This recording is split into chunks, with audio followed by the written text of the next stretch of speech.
Estamos retornando com o programa Velha Nova Friburgo. Nossa convidada é Leila Lopes e hoje nós estamos falando sobre os imigrantes libaneses aqui em Nova Friburgo. Então, aí você estava contando, Leila, sobre a residência do seu pai. Aí meu pai, o dinheiro que papai recebeu da desapropriação dava para o terreno e uma casa térrea. Mas por causa da isenção, meu tio achou por bem. Aí, como é que foi? Aí meu tio, que já era estabelecido comerciante, então emprestou a meu pai 50 contos de réis e como garantia a casa ficou hipotecada, meu tio foi em garantia dos 50 contos de réis para concluir a obra. Bom, aí papai tal, a casa fica pronta em 1932, papai então instala o consultório no térreo, e nós ficando morando em cima, né? Meus pais ficaram morando em cima. Então aqui a casa, essa foto aqui é da inauguração da casa em 1932. Na rua Fernando Bisotto. Na rua Fernando Bisotto. E aquela casa do Gil Salomão? É mais antiga do que a nossa. É mais antiga? Mais antiga.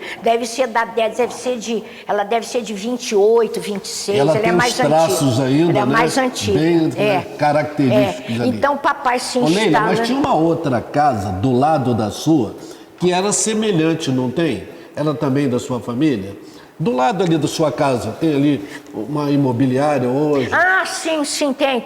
Ela fez mais ou menos o mesmo... Isso, Ô Leila, eu queria te parabenizar porque você pediu o tombamento da sua residência, não foi? Foi iniciativa sua, né? Estava assim um bochicho tal, dizendo parecia que ia ser tombada, de vez em quando eu falava, estou aguardando, e realmente foi tombada. Porque Mas foi iniciativa sua, não foi? Nós não temos nenhuma pretensão de mexer na casa, nem eu, nem meu marido, nem minha filha, né? Nós queremos a preservação. Então, quando ela foi tombada, nós ficamos muito contentes. Foi Diferentemente de muitas outras famílias, né? O interessante de ser tombada é a manutenção da casa, né? A pessoa tem que ter a casa tombada, mas a família tem que preservar, né? Mantendo a conservação da casa. Mas eu só queria destacar que as pessoas às vezes não sabem, Ju, porque o tombamento, às vezes, a iniciativa é do poder público, né? Com certeza. Municipal, federal. E Leila, e também a família, eu vou falar Galeano das Neves, Galdino do Vale, foram as únicas famílias que voluntariamente se dispuseram, ficaram satisfeitas. Isso é uma raridade no Brasil, quando as pessoas muitos querem até fazem a demolição prédios. da casa antes de ser tombada. Tem casos assim, que fazem a demolição da casa para ela não ser tombada. A casa da Dona Vitalina, ali na esquina da General Osório, né, com o Suspiro. A casa ali. do Pockstalin, todos eles fizeram então, a demolição. meu pai, então, nos primeiros anos de medicina, de casado, ele então trabalhava só como clínico geral, atendendo a domicílio e no consultório. Mas quando foi instalado o centro de saúde em 1938, papai então foi designado para se ocupar, lá, acho que era doenças transmissíveis, lá a especialidade dele, porque ali, aquele centro de saúde era muito organizado, tinha todas as especialidades, tinha ali, por exemplo, pediatra, tinha oculista, tinha todas as especialidades, tinha ali no centro de saúde. E era tão organizado que eles faziam até exame laboratorial dos pacientes, era exame de fezes, exame de urina, tudo era preparado lá. Ô Leila, vou aproveitar a oportunidade que você está falando, que desse posto hoje, semanalmente, sai ônibus dali para o INCA no Rio, levar as pessoas. E as pessoas chegam ali por volta das 6 horas da manhã, sem que tenha um banco para sentar e até talvez um café que pudesse essas pessoas. Eu já chamei a atenção, mas vale a pena, sabe por quê? São 2 ônibus. Tem uma coisa triste, que é rara a família hoje que não tem alguém com problemas mais sérios, que precisa do INCA, enquanto a gente não tem o hospital do câncer, né? E não custava nada ter um banco e um café com leite para atender essas pessoas apoio, que vão né? Mas aí o papai foi designado, aquela coisa toda, e isso em 38. Mas naquela época, esse posto de centro de saúde, ele era estadual. Não é porque agora parece que quem designa é o prefeito, é o município. Naquele tempo era estadual, designado pelo secretário estadual de saúde, que fazia a nomeação. E aí, para ser chefe do centro de saúde, tinha que ter o curso de sanitarista feito lá no Instituto, agora chama Fundação Oswaldo Cruz. Então, chegou, os sanitaristas quase todos eram médicos que vinham do Rio de Niterói para ser chefe aqui. Então chegou um ponto que um superior lá falou: Salim, você tem que fazer esse curso de sanitarista para ter um sanitarista morador aqui em Friburgo. Então o papai fez durante o ano de 1945, ele fez o curso de sanitarista. E aí ele foi. Aí depois de papai ser chefe muitos anos do centro de saúde, ele foi nomeado inspetor sanitário. Inspetor sanitário, ele ficava com a responsabilidade de todos os centros de saúde. Aqui era Cordeiro, Cantagalo, Sumidouro, Santa Maria Madalena, tudo ele era o chefe. Então, escuta, papai ia de carro, ainda não tinha, às vezes ia no carro dele, depois que deram um carro oficial. Estou apontando aqui a foto dele, papai, tá? Com a caneta, é esse aqui, né, Leila? Papai ia fiscalizar. Se papai notasse que estava faltando medicamento, ele não esperava que lá aquela burocracia designasse, vai tanto para o posto de saúde e tal. Ele pegava o carro e a Jurujuba, não sei se ainda existe, era o laboratório que fabricava, que preparava os medicamentos para abastecer esses postos sanitários. Então papai ia de carro.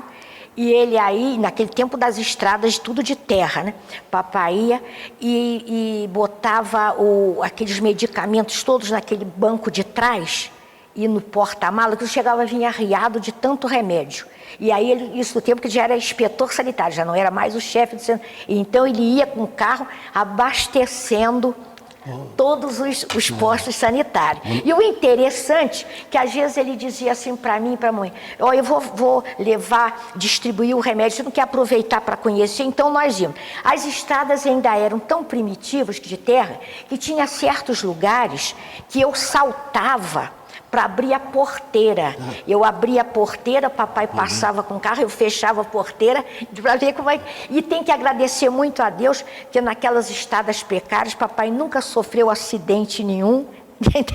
Então foi assim a vida do meu. Leila, a gente aqui comentando com você sobre a colônia libanesa, a gente também deve lembrar, hoje nós temos na frente aí da colônia libanesa um trabalho feito pelo Gilberto Sader, que é um trabalho de aproximação com a Embaixada do Líbano, com os contatos dos Líbanos, né? E eles estão fazendo muito bem, que renovaram agora, colocaram o filho, o Marcos Gastin, como presidente da colônia, né, Janaína? E o Gilberto Sader, que foi vizinho nosso lá na Vilagem, a família toda, da dona Madalena, da mãe dele, a Tereza, eles sempre tiveram no trabalho e ele tem sempre procurado se aproximar, trazendo a colônia libanesa mais para Friburgo. Né? Agora, isso o interessante é que eu sempre conversei muito com o papai, tanto do papai como lá da mamãe, sempre eu conversei muito, sempre fui muito interessada com acontecimentos antigos da cidade. Então, o papai me contava aquilo tudo. Então, o papai contava do cinema que tinha onde hoje é o edifício Meres, que aquela esquina toda pertencia à família Eujaic. Então, tinha um cinema ali chamado Odeon, que era do seu José Eujaic, parece que qualquer coisa com Elias Antônio Yunes, pai do... E ali eles tiveram um cinema Odeon na década de 1910, 1915, mas ele pegou fogo, aquele cinema pegou fogo. Tinha também uma fábrica de meias da família Bedran, Papai falava que ali onde foi a antiga Câmara, foi a polícia, ali qualquer delegacia, qualquer coisa, era um prédio que até atrapalhava, depois foi demolido e foi aberta a Rua Visconde de Itaboraí, que agora chama Monte Líbano. Mas ali diz que tinha um prédio ali da Câmara, a Câmara ficava ali, mais ou menos onde era o Banco do Brasil. O Banco do Brasil. Aí por ali tinha essa... Depois, quando foi desativado, foi instalada ali uma fábrica de meias da família Bedran. O nome da fábrica era a Fábrica de Meias Canário. Canário. Então, o papai contava, o papai sabia um versinho que vinha na caixa da meia. Diz que a caixa da meia vinha com o seguinte versinho. Diz que não tinha pontuação, não tinha nada, era assim direto a quadrinha. Era assim: para que de um seminário saiu um padre certo dia, só vendo meias canário nos pés de gentil Maria. Milagre de São Januário, bancando a filosofia, guardou os livros no armário e não ir mais à sacristia. Quer dizer que ele ficou tão encantado com as meias canário que ele abandonou até a vida religiosa. Papai ria dessa com esse versinho aqui legal, da família Bedran. Leila, você estava falando aí Monte Líbano, né? Monte Líbano foi um dos clubes mais requintados durante longos anos. Sírio-Libanês também, Sírio-Libanês, né? E o Monte Líbano com os grandes desfiles. Lá em São Paulo, a colônia libanesa muito forte, Leila, né? eu tenho a árdua tarefa de interromper e terminar o programa, infelizmente. Mas ficaria horas aqui, né? Mas me parece que eu consegui sintetizar, não é? E depois todas as áreas aí, depois os libaneses foram os descendentes, foram um pouco ocupando todas as áreas. Você tem que vir no programa odontologia, alternadamente. A gente passa aqui porque você realmente é uma memória, gosta disso. Tem que agradecer a Deus a memória. Vocês dois, né? E a gente podendo ser útil, é o que a gente fica satisfeito. E eu só queria lembrar da colônia libanesa, o professor Alexandre Gazé, que eu vi aqui na lista também, que tem o programa, que tem um programa aqui na TV, e também a nossa querida Margarete Nassif. Eu só queria o seguinte, eu só queria terminar o programa fazendo uma homenagem à Nossa Senhora do Líbano. Nossa Senhora do Líbano, que é a Nossa Senhora do Líbano, está para os libaneses, esse monumento, o que está o Cristo Redentor para nós brasileiros e cariocas. Ela foi construída em 1904, só ficou concretizada em 1908.